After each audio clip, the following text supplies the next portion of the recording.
嗨，大家好，欢迎收看 Chicha Chinese。欢迎，我是 Rachel，我是 Adam，我是东学，可以叫我 Daisy。可以叫我无忧。可以叫我梅洁如。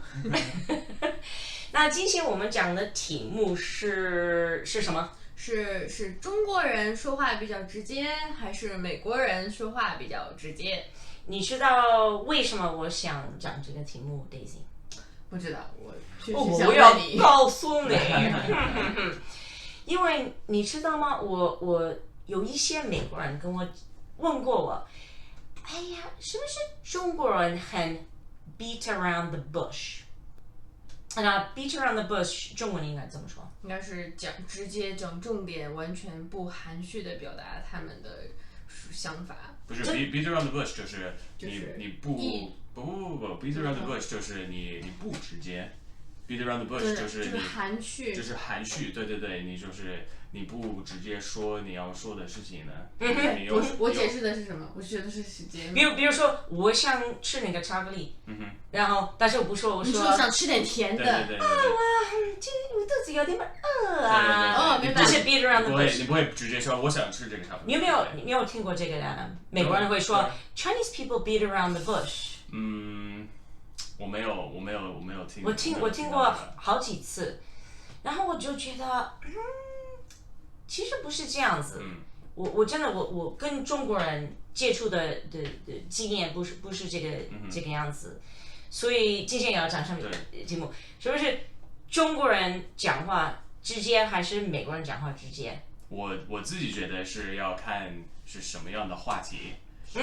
比如说，你说比较简单的，就是比较浅的话题，比如说你赚多少钱，这个不是浅的话题，这是深的。你赚多少钱？好，可以这么说呢。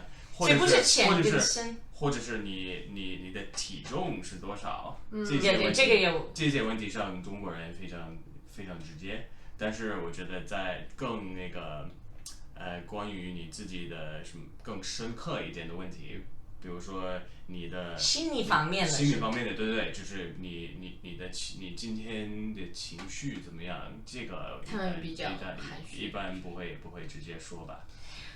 按照我自己的经验，因为我住在台湾，我住过台湾，所以台湾人会讲你的外表怎么样？对，然后美国人不会讲出来，对，就说哎呀，最近你皮肤不好，怎么了？你吃什么？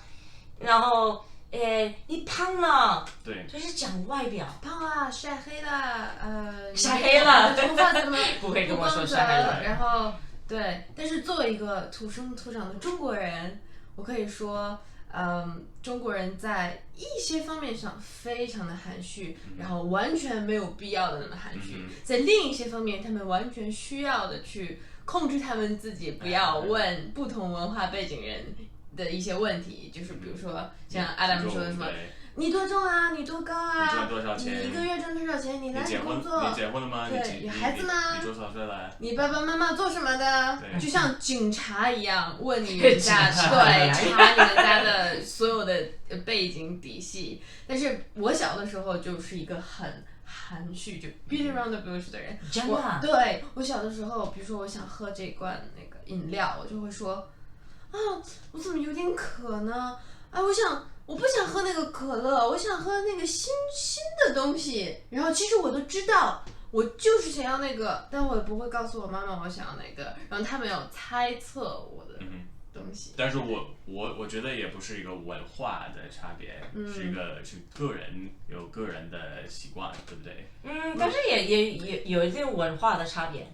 对。因为为什么中国人都会问你，你结婚了没？这些问题啊，然后也说你外表怎么样啊？你胖了，你瘦了，你皮肤怎么那么不好？你今天吃的太多，他们都不忌讳这些事情，因为他们自己认为没有什么可以隐藏的，他们不会考虑别人问问题人的感受。他说啊，我多少钱，我挣多少钱，这样的话，他认为这个很正常啊，大家都是在交流这个问题，但是在不一样的国家，我认为就是我不可以说百分之多少，但是从小的时候，爸爸妈妈教育就是说啊，你想要那个不可以直接说出来啊，你想要你就看，然后是不是中国文化还要问3次，对不对？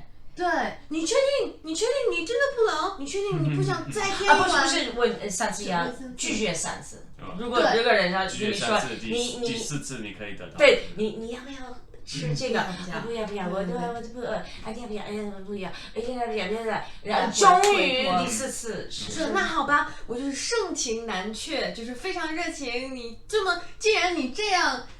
就是邀请我就吃一点吧。所以他真的很想吃，他从第一次开始的时候就很想吃。但是不一定是所有美国人都就说话很直接。比如说我爸爸妈妈，我爸爸的家非常含蓄，他们就是什么心理的问题都不说出来。但是我妈妈呢，他们有什么事情。就是有什么说什么，他们非常直接，所以一定要看个人的性格、个人的背景。当然，每个文化都是这样子。对。但是我觉得，如果我们要 generalize，我觉得中国人直接可以说出来外表。这个包括工厂的外表，比如说。这个我同意，因为就是很多时候我们形容一个人，比如说这个人我们见过一次，我们就会说啊，那个秃子胖胖的。那个胖胖的秃子啊，那个腿有点短，头发油腻腻的，我们都是在形容外表，就不会像外国人说啊，那个穿格子衬衫的男人怎么样？我们会说啊，那个肚子大的，那个大肚子。那这个直接的，比如说我台湾朋友，如果我的习惯不正常，如果说我吃的太多还是喝的太多，他们直接会说，哎呀，你最近喝的酒太多。对，然后。美国人不会这样说，但是美国人直接的那方面就是关于心理的事情。他美国人我应该说加州人，因为我是从纽约来的，所以纽约跟加州有不同的文化。对，加州人非常喜欢马上说很深的心理的事，比如说。哎呀，你离婚的时候发生什么事儿，心里觉得怎么样？然后这个是你。就是第一次认识他的时候，第一次认识第一个 date， 就说我小的时候我爸爸打我，我就变成一个不能说，就这种很就是深的，对，但是不能讲房租费啊，但是讲你小的时候，你爸爸跟你妈妈离婚的事情，然后你欺负打你。就有点像中国完全是鲜明的对比，在中国人他会比如说讲外表啊，或者是表面上的一些物质上的东西，他不会顾忌，他会讲会问其他人。如果要是说自己的童年阴影或者是父母什么，因为中国有句话就是家丑不可外扬，就是家里的短处不好的地方大家都不可以知道，表面上大家都要开开心心、快快乐乐，然后这样的话，你装着就相信你快乐。但是就是你说那个，加州人就是非常愿意说自己对心里的，然后是分析的对心里的事情。你跟你男朋友，你跟你先生怎么样啊？你跟你姐姐最近，我知道你姐姐有什么问题，情感上的，这个就是这个跟加州的那个心理医生最多有关，我觉得。对，应该是这个意思。需要说一下。所以结果呢？我们觉得，结果中国人说话直接的还是美国人说话直接？我觉得我们都同意，都是要看人什么方面、什么情况、什么话题，对吧？所以等一下，下个节目我们要讲你应该讲的哪一些，应该问的哪一些问题，应该不应该问的一些问题，跟美国人跟中国人，好不好？好，等一下见。